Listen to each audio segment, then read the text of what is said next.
Espiritu Santo. Amen. Ang pagpapala ng ating Panginoong Hesukristo, ang pag-ibig ng Diyos Ama, at ang makikipagkaisa ng Espiritu Santo naway sumainyong lahat. At sumainyo rin. Mga kapatid, tinipon tayo bilang mga kaanib na angkan ng Diyos, kaya dumulog tayo sa maawaing Panginoong nagpapatawad ng lubos. Sinugong tagapagpagaling sa mga nagsisisi, Panginoon, kaawaan mo kami. Panginoon, kaawaan mo kami. Dumating na tagapag-anyayang mga makasalanay magsisi, Kristo, kaawaan mo kami. Kristo, kaawaan mo kami. Nakaluklok ka sa kanan ng Diyos Ama para ipamagitan kami. Panginoon, kaawaan mo kami. Panginoon, kaawaan mo kami. Kaawaan tayo ng makapangyarihang Diyos, patawarin tayo sa ating mga kasalanan at patnubayan tayo sa buhay na walang hanggan. Amen. Manalangin tayo. Ama naming makapangyarihan, kalugdan mo ang aming mga kahilingan at tulungan mo ang mga nasa kagipitan upang magkaroon ng lakas ng loob na di na masadlak sa mga lumipas kapag nasa piling ng iyong darating na anak, sa pamamagitan niya kasama ng Espiritu Santo magpasawalang hanggan. Amen. Magsiupo po lahat. Pagbasa mula sa aklat ni Propeta Isaías. Sa araw na iyon, sa lahi ni Hese ay lilitaw ang isang hari, tulad ng supling mula sa isang tuod. Mananahan sa kanya ang espiritu ng puon.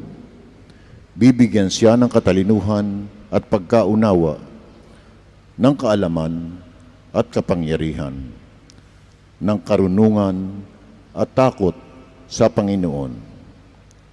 Kagalakan niya ang tumalima sa puon. Hindi siya hahatol ayon sa nakikita o batay sa narinig sa iba. Bibigyan niya ng katarungan ang mga dukha. Ipagtatanggol ang karapatan ng mga kawawa. Ang salita niya ay parang tungkod na ipapalo sa malulupit. Ang hatol niya ay kamatayan sa masasama. Katarungan at katapatan ang paiirali niya sa kanyang pamamahala. Maninirahan ang asong gubat sa piling ng kordero. Matutulog ang leopardo sa tabi ng batang kambing. Magsasama ang guya at ang batang leon, at ang mag-aalaga sa kanila'y batang paslit. Ang baka at ang usoy magkasamang manginginain. Ang mga anak nila'y magkakatabing matutulog. Kakain ng damo ang leon na animoy toro. Maglalaro ang batang pasusuhin sa tabi ng lungga ng ahas. Hindi maaano ang bata kahit laruin ang ulupong. Walang mananakit o mamiminsala sa nasasaklaw ng banal na bundok, sapagkat kung paanong puno ng tubig ang karagatan, laganap sa buong lupain ang pagkakilala sa Panginoon. Sa araw na iyon, isisilang ang hari mula sa lahi ni Hese, ang magiging palatandaan para sa mga bansa.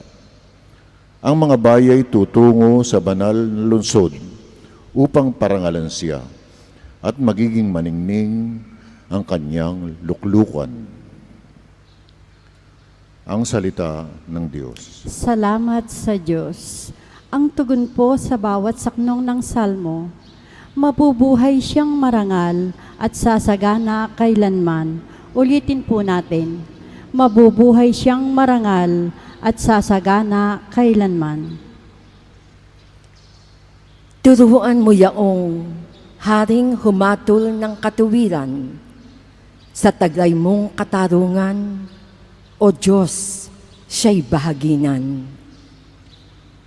Upang siya'y maging tapat, mamahala sa iyong bayan, at pati sa mahirap, maging tapat siyang tunay. Mabubuhay siyang marangal at sasagana kailanman.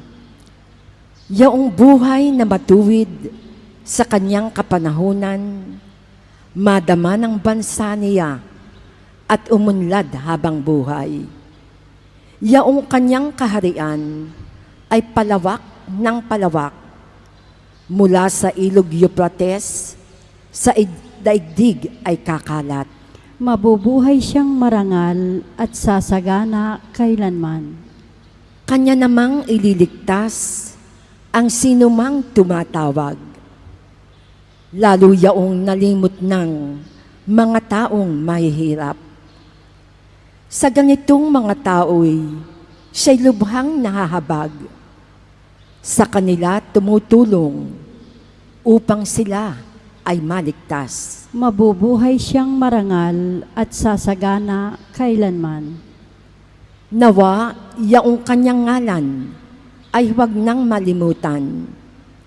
Manatiling laging bantog na katulad nitong araw. Nawa, siya ay purihin ng lahat ng mga bansa. At sa Diyos, silang lahat dumadalangin.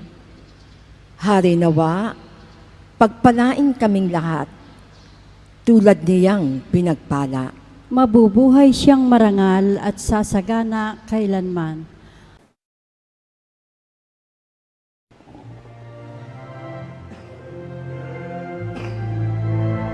Alleluia, wikain mo, kung nakikinig ako sa iyong mga salita.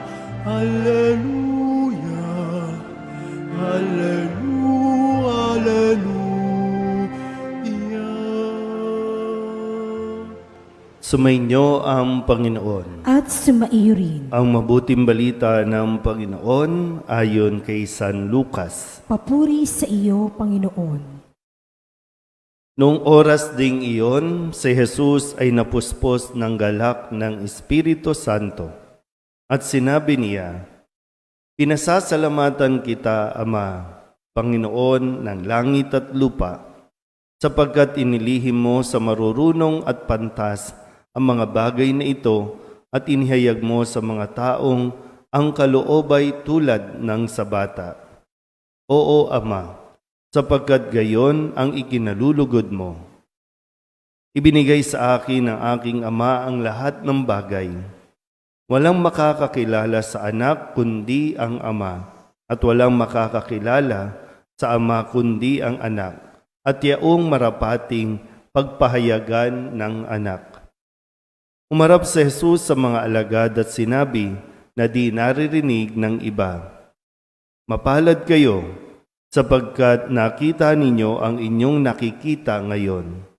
Sinasabi ko sa inyo, maraming propeta at mga hari ang nagnasang makakita ng inyong nakikita, ngunit hindi nila nakita. Hinangad din nilang mapakinggan ang inyong naririnig, ngunit hindi nila napakinggan." Ang mabuting balita ng Panginoon. Pinupuri ka namin, Panginoong Hesukristo. Isang mapagpalang araw po sa inyong lahat. Sabihin nyo nga po, salamat. Pero, talaga bang nakapagpasalamat tayo? Paggising pa lang kanina, kapagpasalamat ba talaga tayo? Ano yung naipagpasalamat mo? Ha? Buhay pa. May buhay pa. Panibagong pagkakataon, bawat araw, no, panibagong pagkakataon. Salamat dahil sa mga biyaya. Salamat, may nakain ka pa kahapon, malusog ka ngayon, mataba ka ngayon. Salamat kasi ligtas sa COVID. Salamat kasi may pamilya. Salamat kasi may kaibigan.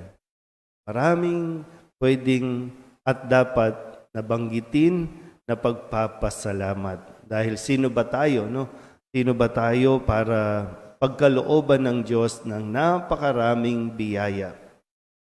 Kasi no, sa umagang ito yung bungad na sa atin, no, na si Jesus mismo ay pinasasalamatan niya ang kanyang Ama sa mga bagay, no, na inilihim sa iba pero ipinagkaloob naman din sa iba na nagpapasalamat. Anak na ng Diyos, si Jesus mismo, anak na ng Diyos pero nagpapakita ng halimbawa ng pagpapakumbaba ng isang anak sa kanyang ama na nagpapasalamat.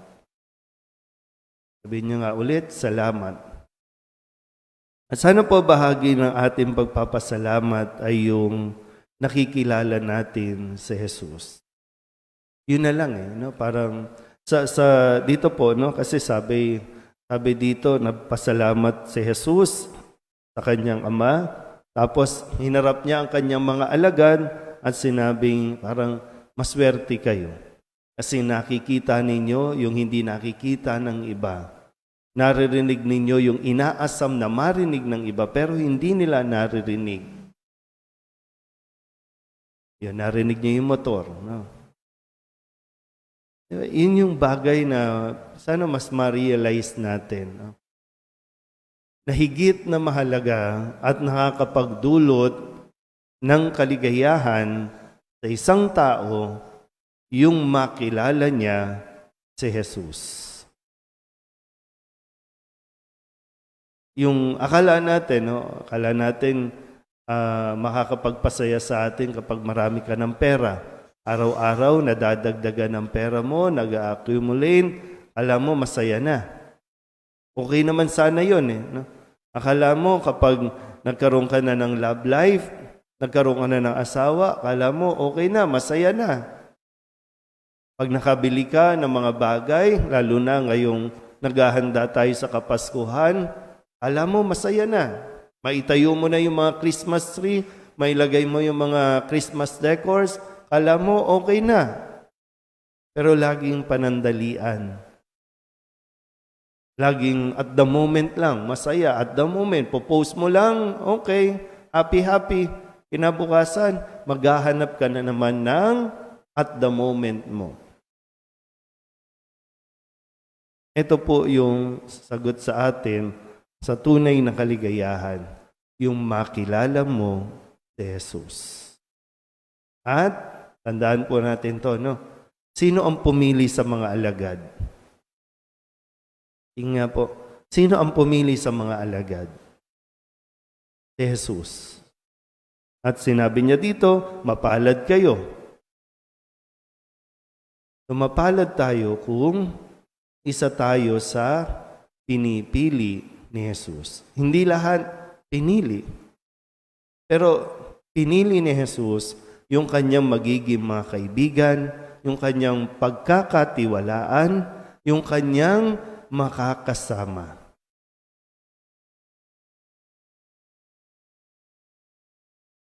Diba? Parang hindi lang basta privilege, no, yung pakiramdam na wow, pinili ako ni Jesus. At nagpapakilala si Jesus, binubuksan niya ang kanyang sarili sa kanila. 'Di ba ganoon naman sa sa magkakaibigan? Sana may mga kaibigan ba kayo? Wala.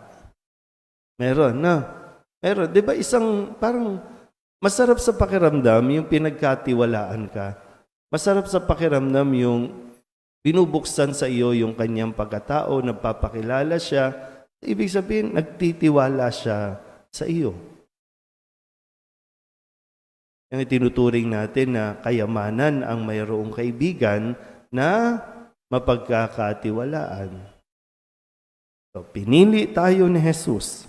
Yun na lang, sapat na yun. Na maging masaya tayo. Kasi sabi ko nga po, kahit na anong bagay na mayroon tayo, makamtan mo man yan, kung wala si Jesus sa buhay natin, walang kaligayahan. Kaya muli, kung paanong nagpapasalamat sa Jesus sa pagbibigay sa mga alagad, sa kanyang Ama, ganun din nawa tayong matutong magpasalamat dahil tayo po araw-araw ay pinipili din ni Jesus. Piliin din nawa natin siyang maging at makilala sa araw-araw. Amen?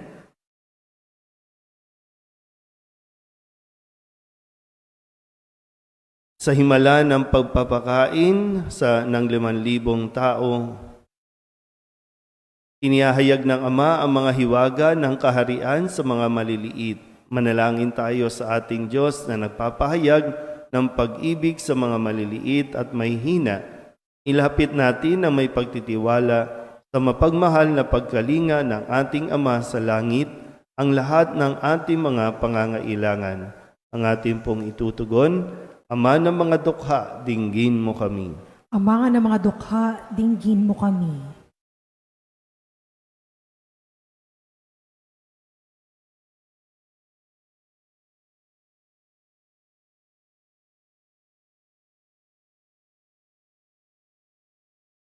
Ang mga naglilingkod sa simbahan bilang mga obispo, pari at laikong tagapaglingkod, naway magpahayag ng kagandahang loob at pag-ibig ng Diyos, lalo na sa mga dukha. Manalangin tayo sa Panginoon. Ang mga ng mga dukha, dinggin mo kami.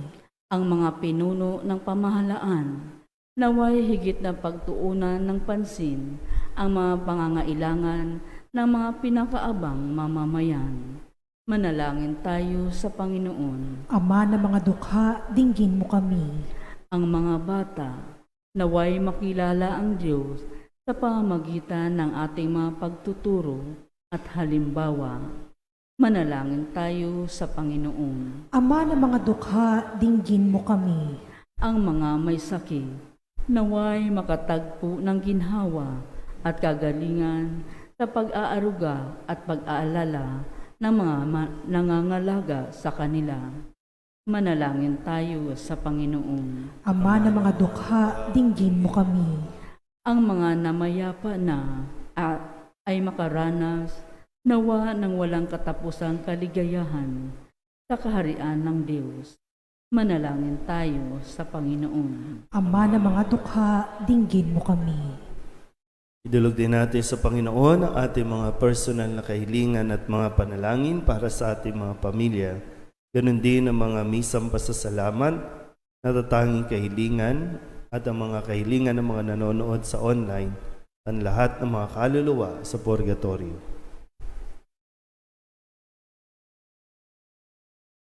Ang lahat ng ito'y iniiling namin sa ngalan ni Kristo, aming Panginoon. Amen.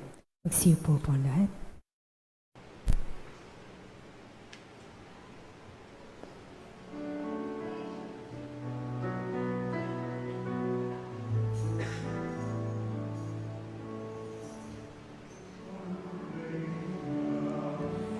Alay namin aming buhay, bawat galak at lumbay, bawat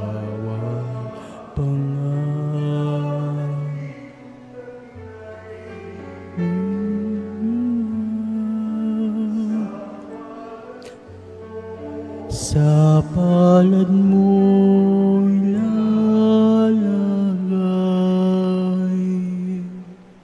Manalangin kayo mga kapatid upang paghahain natin ay kalugdan ng Diyos sa mga makapangyarihan. Tanggapin nawa ng Panginoon itong paghahain sa iyong mga kamay, sa kapurihan niya at karangalan, sa ating kapakinabangan at sa buong sambayanan niyang banal. Ama naming makapangyarihan, kalugdan mo ang aming mga kahilingan at tulungan mo ang mga nasa kagipitan upang magkaroon ng lakas ng loob na di na masadlak sa mga lumipas kapag nasa piling ng iyong darating na anak sa pamamagitan niya kasama ng Espiritu Santo magpasawalang hanggan. Amen. Sumainyo ang Panginoon. At sumaiyo rin. Itaas sa Diyos ang inyong puso at diwa. Itinaas na namin sa Panginoon. Pasalamatan natin ang Panginoong ating Diyos. Marapat na siya ay pasalamatan. Ama naming makapangyarihan, tunay nga marapat na ikaw ay aming pasalamatan sa pamamagitan ni Jesucristo na aming Panginoon. Siya'y isinugo mo upang matupad ang iyong magandang balak para sa lahat. Hindi niya ikinahiyang mamuhay ng mahirap upang mapakisamahan niya kaming matapat. Siya'y naging hindi na iba sa amin upang maitampok niya kami sa iyong piling. Sa kanyang lantarang muling pagdating, ang pakikisama niya'y puspusang magniningning at ang pangako niyang kapanapanabig ay inaasahan naming lubos na makakamit. Kaya kaysa ng mga anghel na nagsisiawit ng papuri sa iyo nang walang humpay sa kalangitan, kami nagbubunyi sa iyong kadakilaan.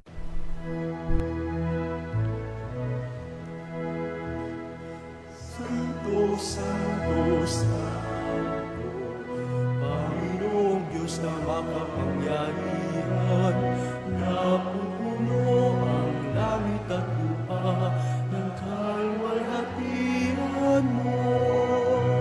Hosana sa kaitaasan, pinagpala ang paririto sa ngalan ng Panginoon. Hosana sa kaitaasan. Ama naming banal, ikaw ang bukal ng tanang kabanalan. Kaya't sa pamamagitan ng iyong Espiritu, gawin mong banal ang kaloob na ito upang para sa aming maging katawan at dugo ng aming Panginoong Hesukristo.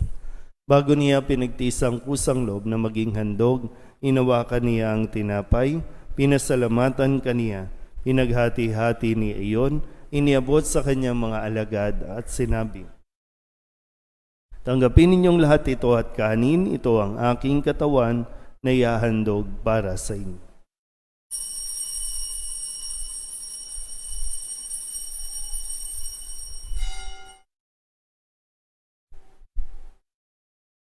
Gayun din naman nang matapos ang hapunan, inawakan niya ang kalis, muli kaniyang pinasalamatan. Iniabot niya ang kalis sa kanyang mga alagad at sinabi, "Tanggapin ninyong lahat ito at inumin.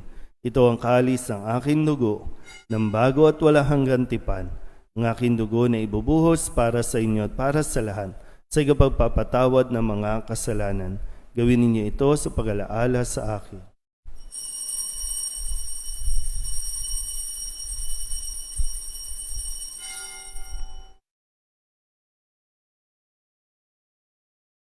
Ipagbunyi natin ang misteryo ng pananampalataya. Si Kristo'y namatay, si Kristo'y nabuhay, si Kristo'y babalik sa wakas ng panahon.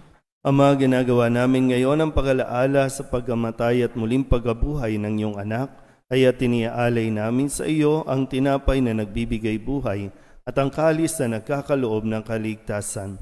Kami nagpapasalamat dahil kami iyong minarapat na tumayo sa harap mo para maglingkod sa iyo. Isinasamo namin kami magsasalo-salo sa katawan at dugo ni Kristo ay mabuklod sa pagkakaisa sa pamamagitan ng Espiritu Santo.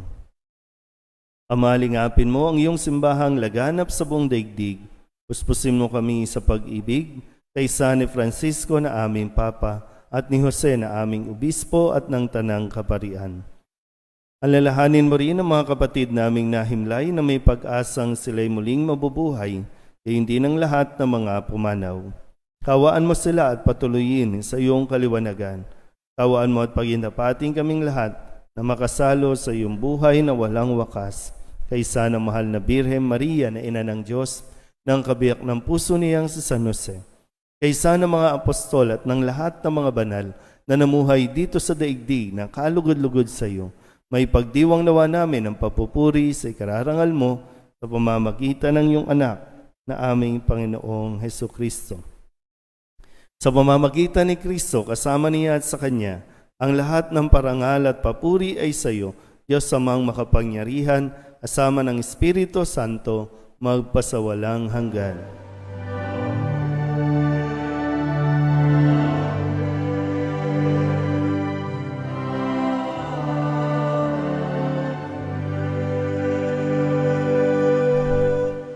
Buong kababaang loob tayong tumawag sa ating Panginoon ng Ama namin.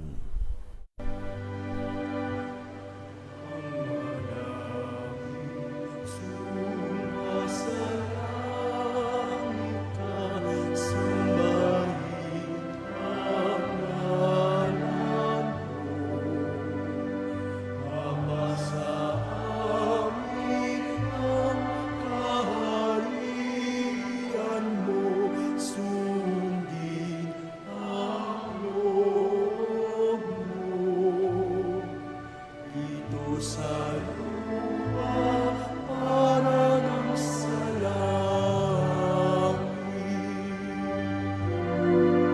Bigyan mo kami ngayon ng aming kakanin sa araw-araw at patawarin mo ang aming mga sala para ng pagpapatawad namin sa nagkakasala sa amin. Huwag kaming ipahintulot sa tukso at iadya mo kami sa lahat ng masama. Hinihiling namin kami iadya sa lahat ng masama, pagkalooban ng kapayapaan araw-araw, iligtas sa kasalanan at ilayo sa lahat ng kapahamakan. Samantalang aming pinananabikan ang dakilang araw ng pagpapahayag ng tagapagligtas naming si Hesu Kristo. Sapagkat iyo ang kaharian at ang kapangyarihan at ang kapurihan magpakailanman. Amen. Panginoong Hesu Kristo, sinabi mo sa iyong mga apostol, kapayapaan ang iniiwan ko sa inyo, ang aking kapayapaan ang binibigay ko sa inyo. Tunghayan mo ang aming pananampalataya at huwag ang aming mga pagkakasala. Pagkalooban mo kami ng kapayapaan at pagkakaisa ayon sa iyong kalooban, kasama ng Espiritu Santo, magpasawalang hanggan. Amen. Ang kapayapaan ng Panginoon ay laging sumainyo. At sumaiyo rin. Magbigayan po tayo ng kapayapaan sa isa't isa.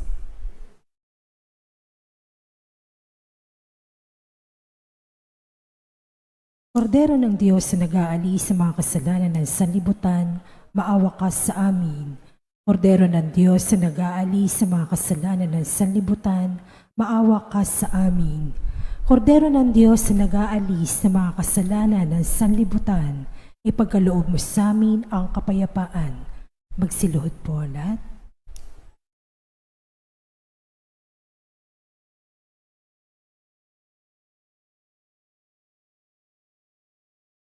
Ito ang kordero ng Diyos. Ito ang nag-aalis ng kasalanan ng sanlibutan. Mapalad ang mga inaanyayahan sa kanyang piging.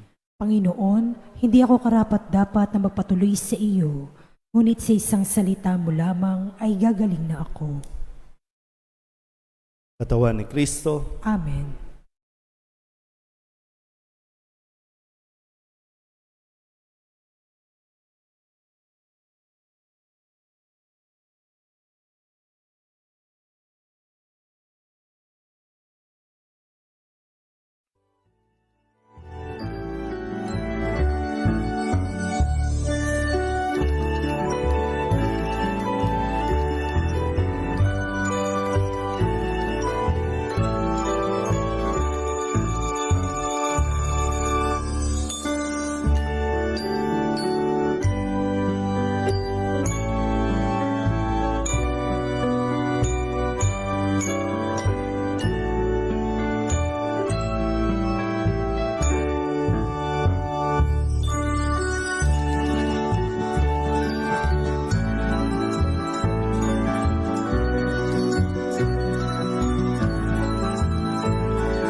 Magsitayo po lahat.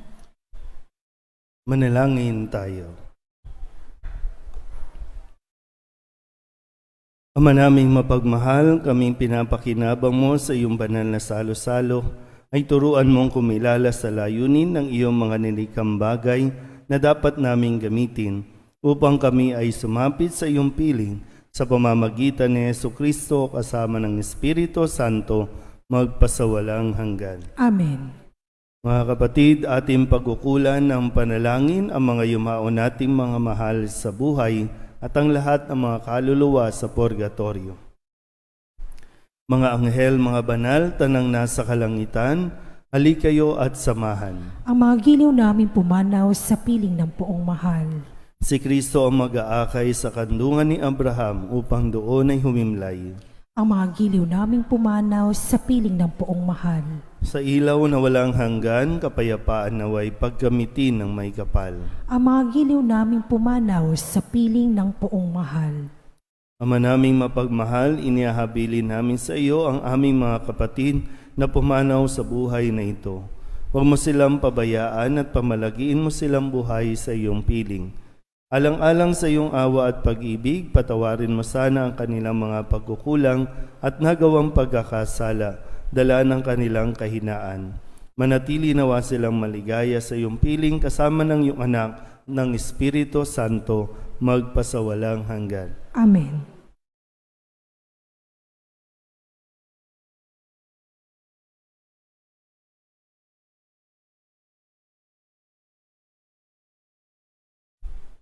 Kapayapaan kailanman ang igawad ng may kapal sa mga yumaong ating mahal.